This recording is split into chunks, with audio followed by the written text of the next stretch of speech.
Harut और Marut कौन थे, बाबुल का कुआं कहाँ है और हारूत और मारूत का जादू किस तरह का था।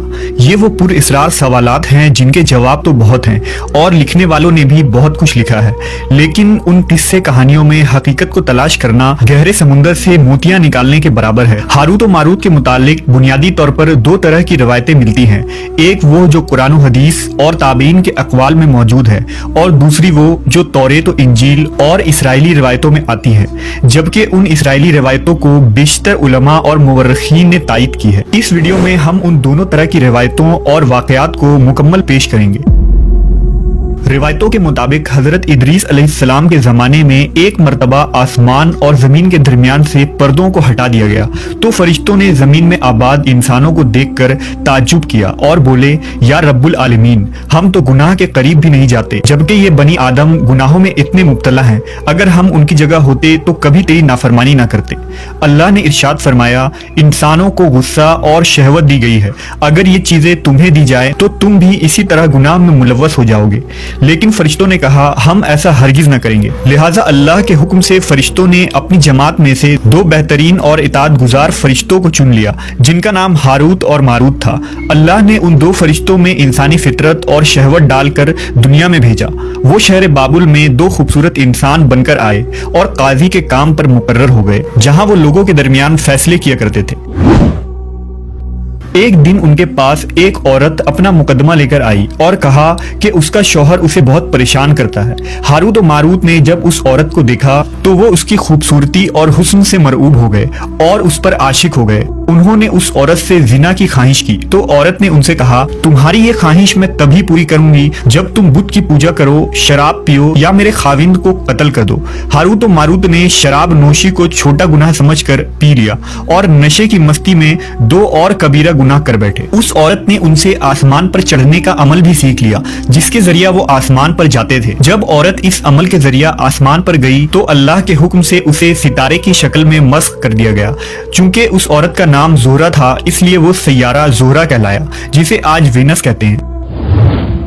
इस गुनाह की वजह से हारूत और मारूत खुद वो इसमें आजम भूल गए जिसे पढ़कर वो आसमान पर जाते थे और बतौर सजा उन्हें बाबुल के एक कुएं में उल्टा लटका दिया गया, जहां वो ता क़यामत यूं ही कैद रहेंगे।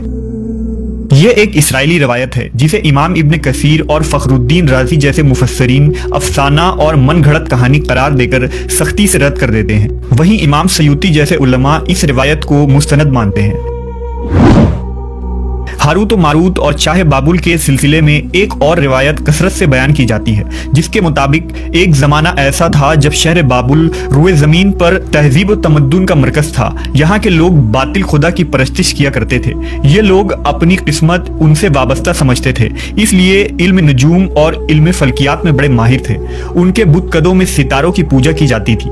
ये लोग जादू, तंत्र मंत्र, सिफली को बहुत अहमियत देते और इस इल्म के जरिया मुआशरे में खूब फसाद फैलाते थे। ये लोग तिलिस्म, जादू, तंत्र मंत्र में बहुत आगे बढ़ गए। उनमें बड़े बड़े जादूगर मौजूद थे। उनकी तारीखी किताबों में जगह जगह जादू और तंत्र मंत्र ही नजर आता है। उनका जादू दूर दूर तक मशहूर था। मुख्तसर ये कि उस शहर का बाशिंदा होना ही जादूगर होने की अलामत थी।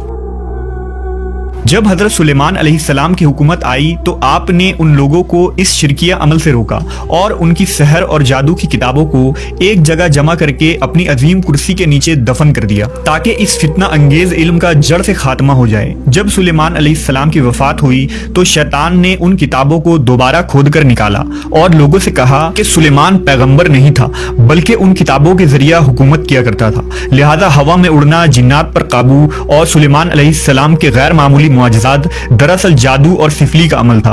बनी इसराइल ने उसकी पैरवी की और उन किताबों को पढ़ना शुरू कर दिया। लिहाजा दोबारा ये शर अंगेज इल्म इस कौम में सुरायत कर गई। अल्लाह ने सुलेमान अलैहिस्सलाम पर लगाए गए इल्जाम और तुहमत की नफी करते हुए सूरह बकरा में फरमाया है, और उन्होंने उस चीज की पैरवी की जो शैतान सुलेमान की बादशाहत के वक्त पढ़ते थे, और सुलेमान ने कुफ्र नहीं किया था लेकिन शैतानों ने ही कुफ्र किया। लोगों को जादू सिखाते थे और उस चीज की भी जो शहर बाबुल में हारूत और मारूत दो फरिश्तों पर उतारा गया था, और वो किसी को ना सिखाते थे जब तक ये ना कह देते कि हम तो सिर्फ आजमाइश के लिए हैं, तू काफिर ना बन। لہذا جب یہ سحر کا علم بابل میں عام ہو گیا اور لوگوں کی تکلیف اور پریشانی کا باعث بن گیا تو اللہ نے 2 فرشتوں کو انسانی صورت میں مامور کیا کہ وہ جادو کے عوامل اور اسے باطل کرنے کا طریقہ لوگوں کو سکھائیں تاکہ وہ جادوگروں کے فساد اور شر سے محفوظ رہ سکے۔ لیکن یہ تعلیمات غلط مقصد کے لیے بھی استعمال ہو سکتی تھی، حالانکہ وہ فرشتے لوگوں کو تنبیہ کرتے تھے اور ان کے لیے صراحتاً کہتے تھے کہ یہ تمہارے لیے ایک طرح کی آزمائش ہے، لیکن پھر بھی وہ لوگ ایسے کاموں میں پڑ گئے جو انسانوں کے لیے ضرر اور نقصان کا باعث تھا۔ بعض عربی داستانوں میں اس کنویں کا ذکر بھی ملتا ہے جہاں کئی لوگ پہنچے اور ہاروت و ماروت سے ملاقات کر کے جادو کا علم بھی سیکھا، جبکہ بعض مورخین کا کہنا ہے کہ عراق کے شہر حلہ کے قریب ایک کھنڈر میں موجود قدیم کنواں ہے جہاں سے بابل کی سرحد شروع ہوتی تھی۔ یہ اس کنویں کو ہی چاہے بابل قرار دیتے ہیں۔ بہرحال اس واقعے سے یہ سبق ملتا ہے کہ سفلی اور جادو ایک شرکیہ عمل ہے، مگر یہ کہ اس کا استعمال فساد اور شر پسندی کے خاتمے کے لیے کیا جائے۔